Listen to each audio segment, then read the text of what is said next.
재판관 이미선, 재판관 정정미, 재판관 정계선의 별개 의견의 요지를 말씀드리겠습니다.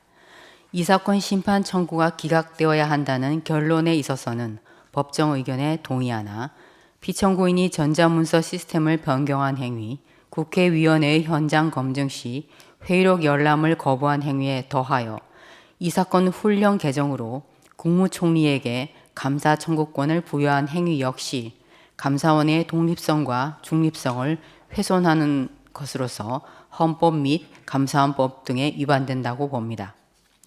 먼저 이 사건 훈령 개정이 감사원법 2조 1항 및 23조를 위반하였다는 점에 대해서 보겠습니다.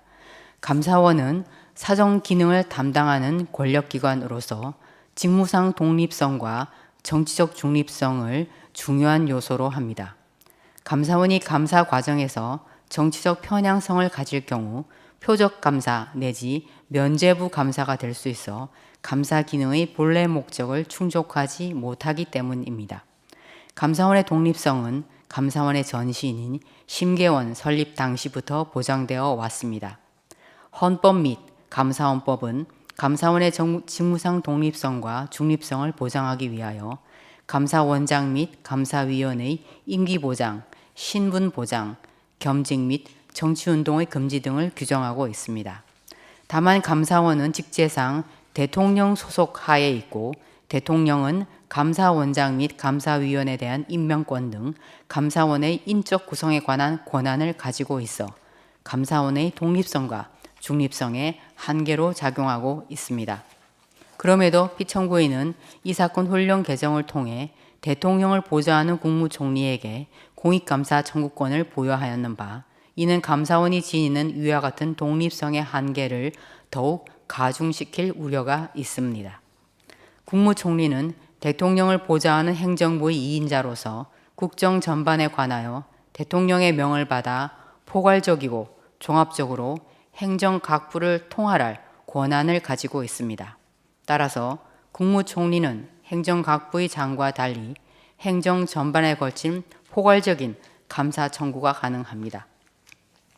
공익감사 청구 처리 규정에 의하면 감사원이 감사 개시 여부를 독자적으로 판단하여 결정하도록 하고 있으나 위와 같은 국무총리의 지위와 영향력을 고려하면 사실상 국무총리의 감사 청구가 있음에도 감사원이 감사 개시를 하지 않을 가능성은 기대하기 어렵습니다.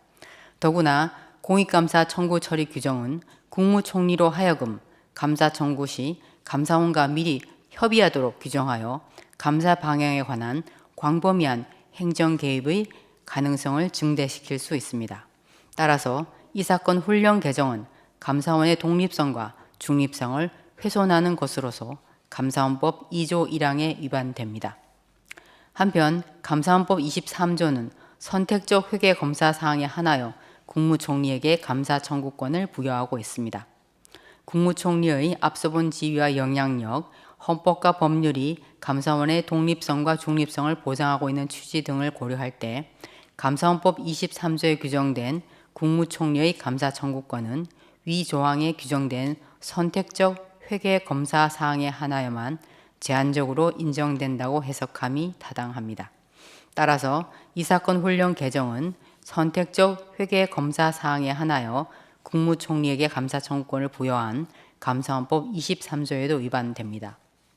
다음으로 이 사건 훈령 개정이 헌법 100조, 감사원법 12조 1항 1호를 위반하였는지에 관하여 보겠습니다.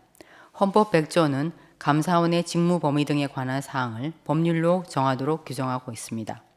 국무총리의 감사 청구가 감사원의 기능 및 독립성에 미칠 부정적 영향을 고려할 때 국무총리에 대한 공익감사 청구권 부여는 감사원의 직무 범위에 관한 실질적 변경을 초래할 수 있으므로 이는 법률 개정을 통하여 이루어져야 합니다. 또한 감사원법 12조 1항 1호는 감사원의 감사 정책에 관하여 감사위원회의 의결을 거치도록 정하고 있습니다. 국무총리에게 공익감사 청구권을 부여하는 것은 감사원의 감사 대상이나 범위에 중요한 영향을 미치는 감사 정책의 변경 사항이라고 볼 수 있으므로 이는 감사위원회의 의결을 거쳐 결정하여야 합니다. 피청구인은 법률 개정 절차 내지 감사위원회의 의결 절차를 거치지 않고 이 사건 훈령 개정을 하였으므로 헌법 100조 및 감사원법 12조 1항 1호를 위반하였습니다. 다음으로 훈령 개정이 국가공무원법 56조를 위반한다는 점에 관하여 보겠습니다.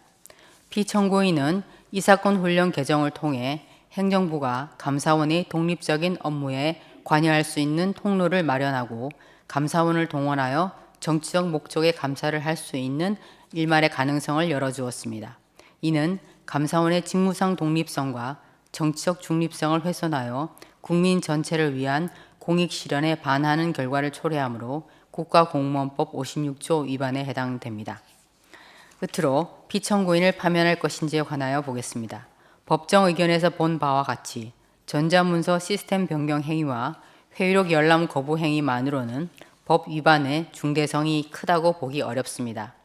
나아가 이 사건 훈령 개정 당시 피청구인에게 감사원의 독립성을 해할 적극적 의도가 있었다고 단정하기 어렵고 이 사건 훈령 개정 이후 국무총리에 의한 공익감사 청구가 실제로 이루어진 바는 없습니다.